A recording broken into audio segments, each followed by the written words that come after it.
विधानसभा की कार्यवाही में साफ दिखी महिला दिवस की झलक। सत्र शुरू होने से पहले माले विधायकों ने की महिलाओं को रोजगार देने की मांग। झारखंड विधानसभा बजट सत्र के 7वें दिन भी जारी रहा बीजेपी विधायकों का हंगामा। बिजली घोटाले की जांच की मांग को लेकर विधायकों ने किया प्रदर्शन।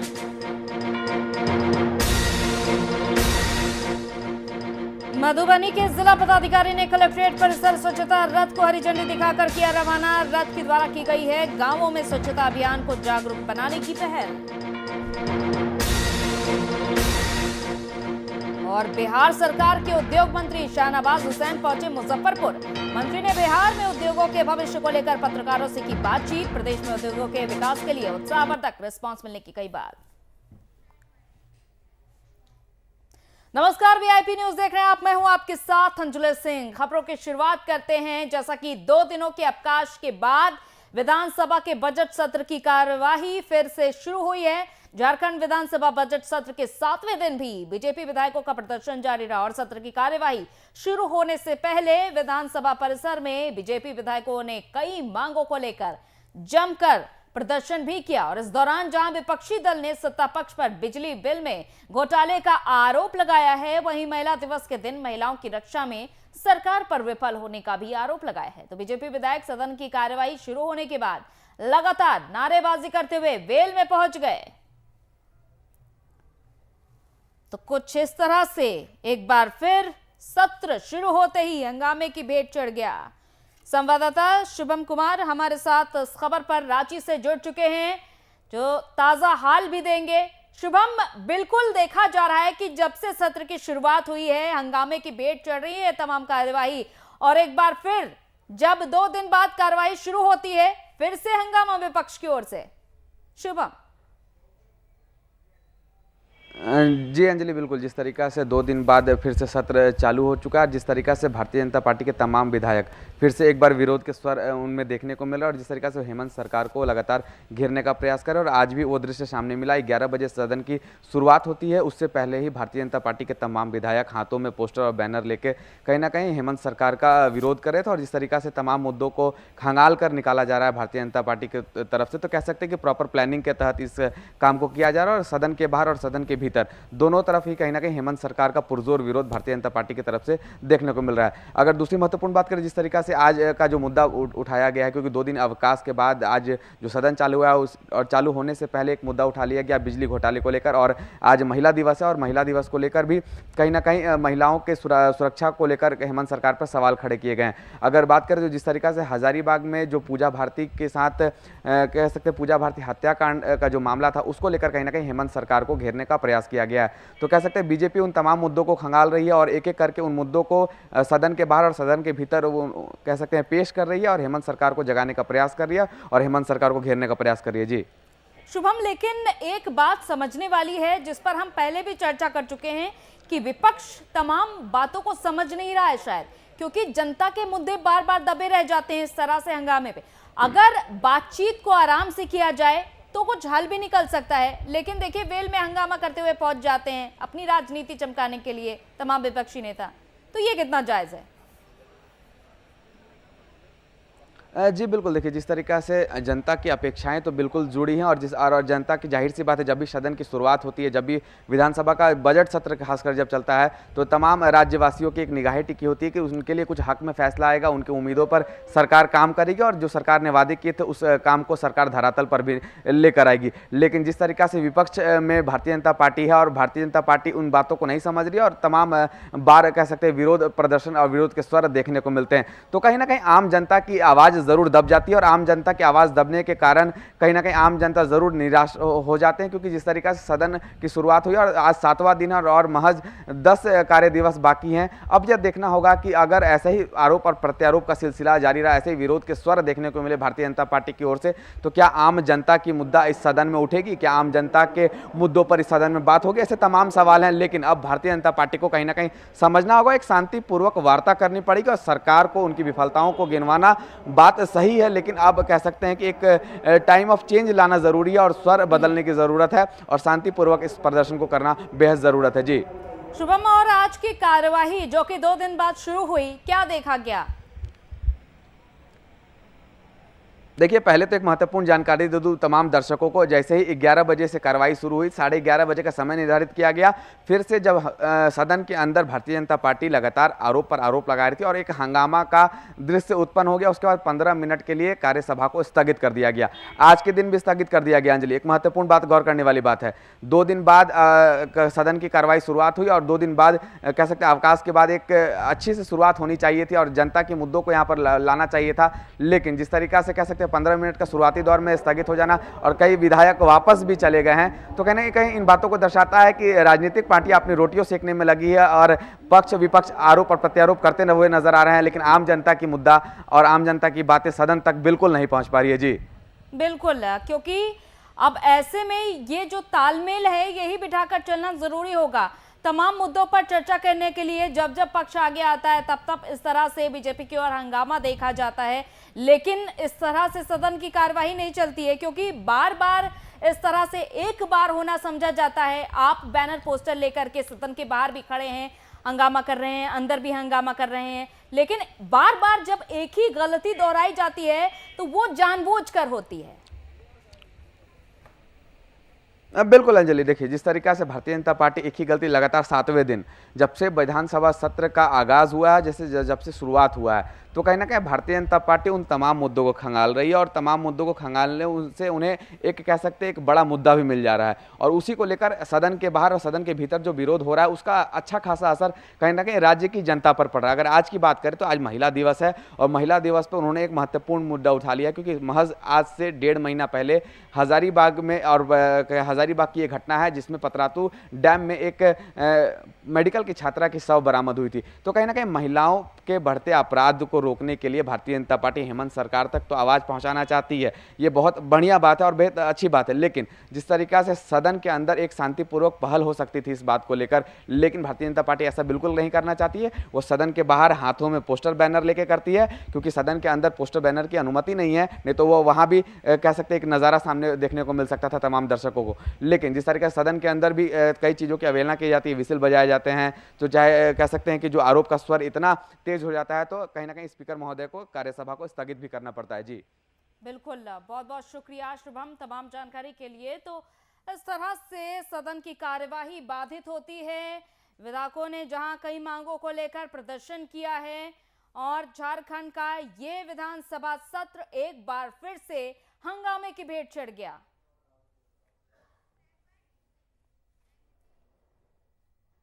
बढ़ते अगली खबर की ओर। आरजेडी प्रवक्ता मृत्युंजय तिवारी ने एक बार फिर जेडीयू पर निशाना साधा और जेडीयू को 3 नंबर की पार्टी करार दिया है। तो वहीं जेडीयू पर हमलावर होते हुए मृत्युंजय तिवारी ने कहा है कि जनता सब जानती है, जनता ने इन्हें छोड़ दिया है। अब किसी के साथ आने और कोई भी समीकरण बनाने का कोई भी फायदा नहीं होने वाला है, जिसमें जेडीयू आरएलएसपी को साधने की कोशिश की जा रही है। तो वहीं उन्होंने ये भी कहा है कि आरएलएसपी का जेडीयू में विलय करना चाहती है, जिससे कोई फायदा नहीं होने वाला।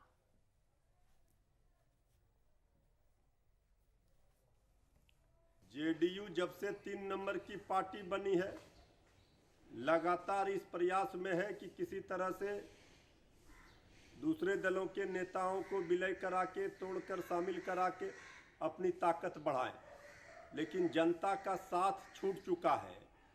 3 नंबर की पार्टी है जेडीयू, अब आरएलएसपी को साधने की कोशिश कर रही है। आदरणीय उपेंद्र कुशवाहा जी की पार्टी का विलय जेडीयू में कराने का प्रयास चल रहा है। इससे भी कोई लाभ मिलने वाला नहीं है, क्योंकि सबको पता है कि इस सरकार में जेडीयू 15 वर्षों से है। इसके बाद भी किसी तबके का, किसी समाज के लोगों का भला नहीं हो पाया, राज्य का भला नहीं हो पाया।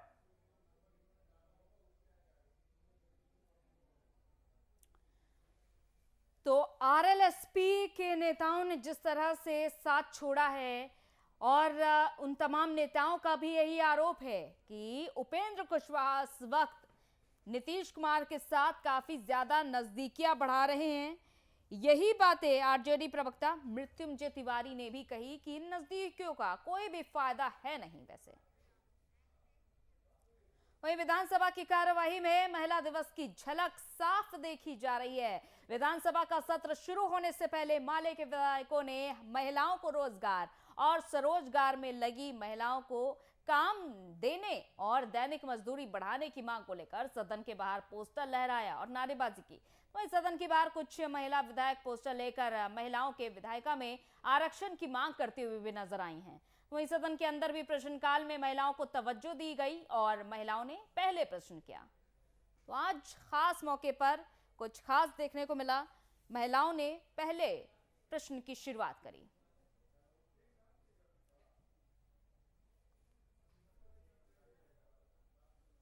ये सबसे बड़ी चीज है कि सरकार हमेशा आती है, 15 साल, ये 16वां साल सरकार का चलेगा, और हमेशा कहती है कि हम जनप्रतिनिधियों को सम्मान दिलाने के लिए पत्र जारी करते हैं, लेकिन इनके कोई भी पदाधिकारी उस पत्र को नहीं मानते हैं, धज्जियां उड़ाते हैं।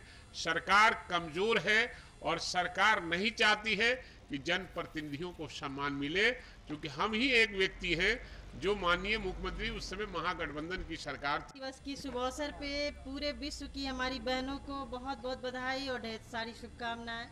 और मैं बस बिहार की सरकार और केंद्र की सरकार से सदन के अंदर अपने अधिकारों की मांग करती हूँ, जिसके वजह से आज महिलाओं को सशक्तिकरण सिर्फ कहने से नहीं होगा। विधानसभा के अंदर और लोकसभा के अंदर जब उनकी भागीदारी सुनिश्चित नहीं की जाएगी, तब तक महिलाएं सशक्त नहीं होंगी। बात है, ये किसी का कोई समाधान नहीं है, हम बैठ के समाधान कर सकते हैं। हम मनुष्य हैं, थोड़ी उल्टी सीधी हो सकती है, लेकिन सबका समाधान आपस में भाईचारे का रिश्ता बना के बैठ के काम करने का है कि ये सशक्तिकरण का ढोंग जो है, ढोंग नहीं चलेगा। आप महिलाओं के सशक्तिकरण चाहते हैं तो जीविका दीदियों का जो कर्ज है आप उसको माफ कीजिए। जैसे आंध्र प्रदेश की सरकार ने 27,000 करोड़ कर्ज माफ किया, खुद दिया उनकी देनदारी को, यहाँ आप माफ कीजिए। और उनका स्वयं सहायता समूह पर जो भी कर्ज है, जब आप अडानी अंबानी के कर्ज माफ कर सकते हैं तो फिर स्वयं सहायता समूहों का कर्ज क्यों नहीं माफ कर सकते।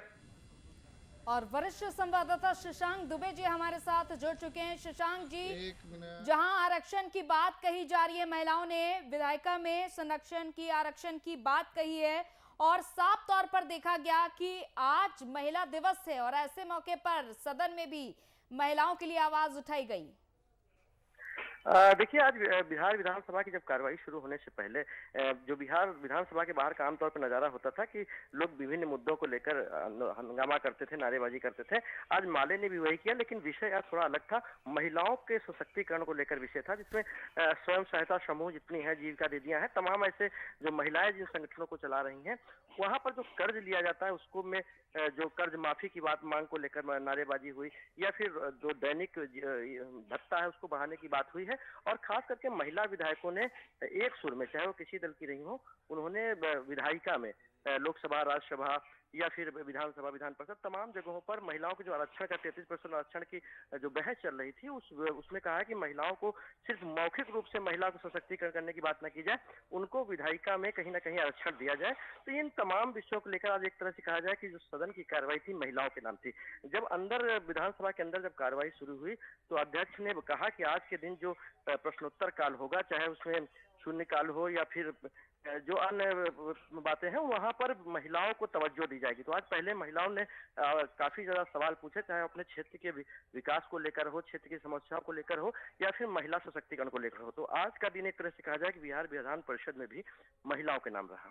बिल्कुल शशांक जी, जैसा कि आज का सदन महिलाओं के नाम रहा, लेकिन साफ तौर पर यह देखा जाता है कि जब जब महिलाओं की सुरक्षा की बात आती है, उन्हें आरक्षण देने की बात आती है, रोजगार की बात आती है, दैनिक मजदूरी की बात आती है, तो यहाँ पर कुछ खास परिवर्तन देखने को नहीं मिलता है।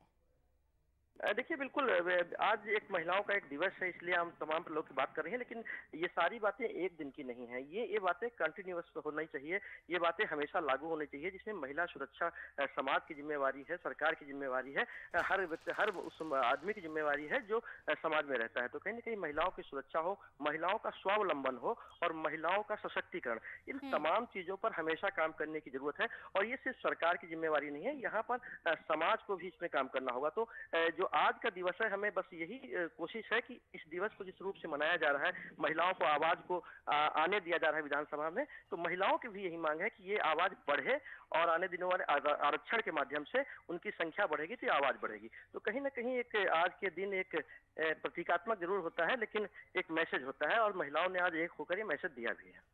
चलिए, बहुत बहुत शुक्रिया शशांक जी तमाम जानकारी के लिए।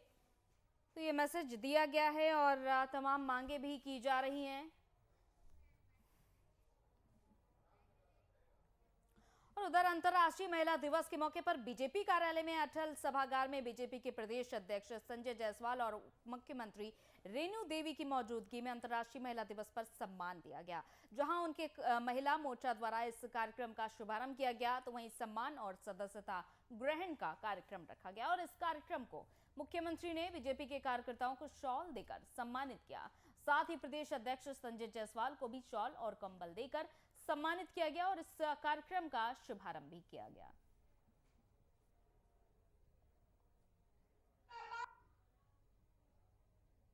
महिलाओं को हार्दिक अभिनंदन और स्वागत भी करती हूँ। और आज का दिन महिलाओं का अपने आप को परखने का दिन होता है कि हम कितने भीतर से मजबूत हैं।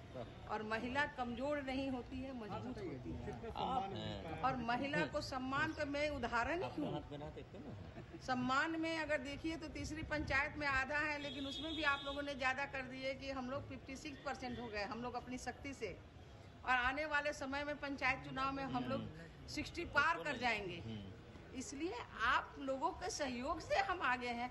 हम तो तीनों रूप में हैं, शक्ति भी है, दुर्गा भी है और लक्ष्मी भी है। और वो तीनों जब विराजमान होता है तो ये शक्तियां तो आप ही ना मांगते हैं कि हमें लक्ष्मी चाहिए, सरस्वती चाहिए और सब चीज चाहिए। और किसी ने सच ही कहा है कि महिलाओं में अगर काम करने का जज्बा हो और हाथों में कुची और होठों पर मधुर गीत हो, कोई भी मंजिल प्राप्त करने से किसी को रोक नहीं सकता। इसका एक उदाहरण मधुबनी में रहने वाली दुलारी देवी हैं, जहां उन्होंने एक नहीं बल्कि 7 पद्मश्री पुरस्कार जीत रखे हैं। तो वहीं दुलारी देवी को पद्मश्री पुरस्कार की घोषणा के बाद महिलाओं में उमंग बढ़ता ही जा रहा है। बता दें कि महिला दिवस के अवसर पर उन्हें मिथिला परंपरा से सम्मानित किया गया। जे अपन अधिकार लेबाक चाही, अधिकार नहीं छोड़क चाही महिला सबके, से हम कहै छियनि। जहिना हम सिखलहुँ, आगू बढ़लहुँ, तहिना बच्चो सबके आगू बढ़ऽके कोशिश करैत बच्चा सब अपन नाम रोशन करैत Madhubani painting, Mithila painting.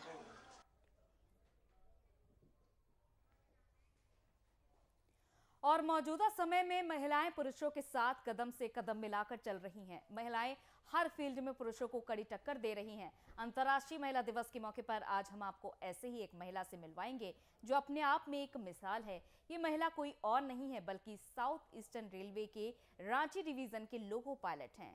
Mail dominate profession कहे जाने वाली लोको पायलट के प्रोफेशन में अंजलि 2012 से कार्यरत हैं और ट्रेन को पटरी पर सरपट दौड़ाने के लिए अपने कार्य में वो माहिर हैं। अंजलि से खास बातचीत की वीआईपी न्यूज के संवाददाता करिश्मा सिन्हा ने। मान की शक्ति सारी, कौन कहता है बेचारी और अबला होती है नारी। जिस प्रकार हमें पता है कि भारतीय संस्कृति में महिलाओं का सम्मान किया जाता है, महिलाओं को उस प्रकार सम्मान दिया जाता है जिस प्रकार उनका नाम होता है। आपको बता दें कि महिलाएं हर एक क्षेत्र में अपना परचम लहरा रही है और पुरुष के साथ कंधे से कंधे मिलाकर चल रही है।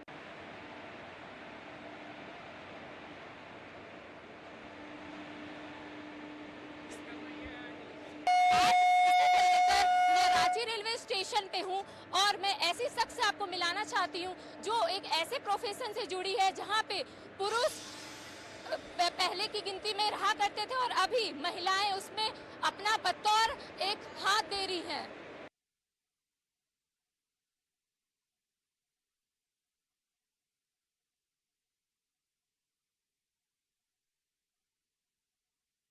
आइए उस शख्स से मिलते हैं जिनका नाम है अंजलि और ये हटिया हावड़ा से को पायलट है।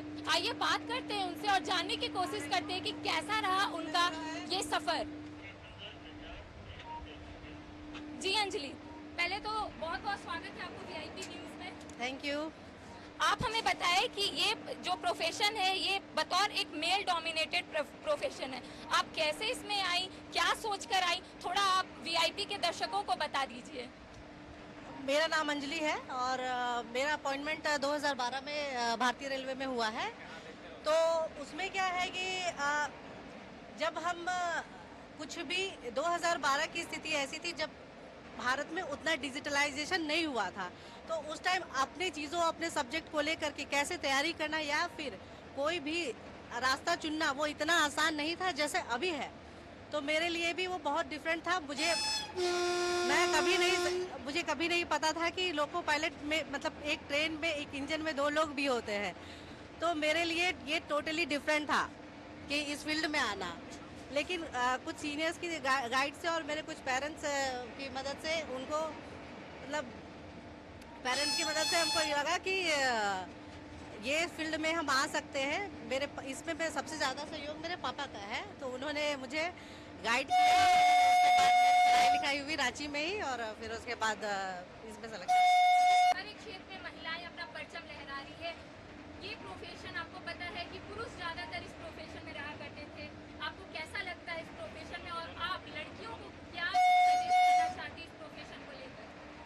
देखिए, ये वाकई में एकदम ही हटके है और शुरू में तो मुझे लगता था कि शायद ये हो पाएगा कि नहीं हो पाएगा। और जब मैं इस फील्ड में आई तो यहाँ पर देखा कि ये इसमें ज़्यादा पुरुष लोग ही है जो हमें गाइड करेंगे, वो भी पुरुष है। तो उन्होंने कभी कैसे महिलाओं को क्या ज़रूरत है ये कभी सोचा नहीं, लेकिन जब इस फील्ड में आए तो धीरे धीरे होता गया। जी अंजलि, जिस तरह आप यहाँ पे बतौर एक अपने पायलट के साथ बैठी हैं, आपको कैसा लग रहा है? क्योंकि आपके बगल में पुरुष बैठे हैं और आप एक महिला है और आपको पता है कि महिलाएं कहीं ना कहीं अभी क्षेत्र में आगे है, लेकिन कहीं ना कहीं पहले की बात करें तो बहुत पहले की अगर बात किया जाए तो महिलाएं बहुत सारे क्षेत्र में पीछे रहा करती थी। आप आगे हैं अभी, कैसा लगता है? लोगों को क्या बताना चाहती हैं आप? हमें इतनी अच्छे से ट्रेनिंग दी जाती है कि कैसे जब आप एक इंजन पे चढ़ेंगे कैसे अपना sign on to sign off कैसे ड्यूटी करना है, इसके लिए हमें प्रॉपर ट्रेनिंग दी जाती है। तो इसीलिए शुरू में थोड़ा सा तकलीफ वाला था, लेकिन अब इसके मैं यूज्ड टू हो गई हूँ और कोई भी काम डिफ़िकल्ट हो सकता है पर इम्पॉसिबल नहीं। चलिए आप बताइए कि कैसे ये ऑपरेट होता है? वीआईपी के दर्शकों को देखना है कि आखिर रेल कैसे चलती है, ऑपरेट कैसे होता है, और आप एक महिला है। मैं अभी एक सहायक लोको पायलट के रूप में हूँ। मेरा इसमें काम है कि जब ट्रेन चलता है तो जो मेन पायलट है उनको असिस्ट करना कि इंजन आने से पहले, ड्यूटी स्टार्ट होने से पहले इंजन को रेडी करना और उसके बाद अपनी ज़रूरत की चीज़ों को व्यवस्थित करना। ऑलराइट, नाम को होम सिग्नल येलो है। जी, जिस तरह वीआईपी के दर्शकों को कुछ बहुत पता चली कि कैसे ये ऑपरेट होता है, अंजलि और भी आपको खास चीजें बताएंगी कि कैसे ये ऑपरेट होता है। थोड़ा डिटेल में बताने की जरूर ये कोशिश करेंगी। जी अंजलि, अगर आप बता दीजिए।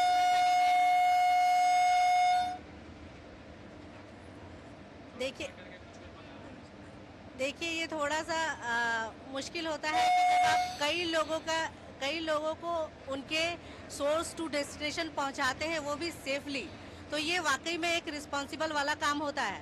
तो इसके लिए हम लोग थोड़ा सा ज़्यादा अलर्ट रहना पड़ता है हम लोगों को। ये सब ऑपरेट कैसे करते हैं, ये क्या है? थोड़ा आप जानकारी दे दें तो वीआईपी के दर्शकों को थोड़ा आसानी होगा जानने में। मैं आपको थोड़ा ब्रीफली बताऊंगी क्योंकि स्टेशन आ रहा है तो थोड़ा ध्यान उधर देना है। तो ये क्या है ना, ये सब सिस्टम से ऑन होता है, फिर वो जो है वो हैंडल से हम लोग वो करंट देते हैं और उसके बाद डायरेक्शन डिसाइड होने के बाद करंट देते हुए ये इंजन स्टार्ट मूव करता है। वहाँ से अब स्पीड जनरेट होता है, उधर ब्रेकिंग सिस्टम है, प्लस ये रियल टाइम इंफॉर्मेशन सिस्टम है। इससे पता चलता है कि ट्रेन राइट टाइम पहुँची है। और ये जो है ये आपका अभी जो है फॉग टाइम आ रहा है, तो ये फॉग सेफ डिवाइस है, तो ये बताएगा कि अगर किसी भी टाइम अगर फॉग है और उसकी वजह से सिग्नल दिखाई नहीं दे रहा है तो इससे सिग्नल का लोकेशन पता चलता है। जी, अंजलि से भी हमने बात की, उन्होंने बहुत कुछ चीजों के बारे में जानकारी दी जो हमें और वीआईपी के दर्शकों को नहीं पता था।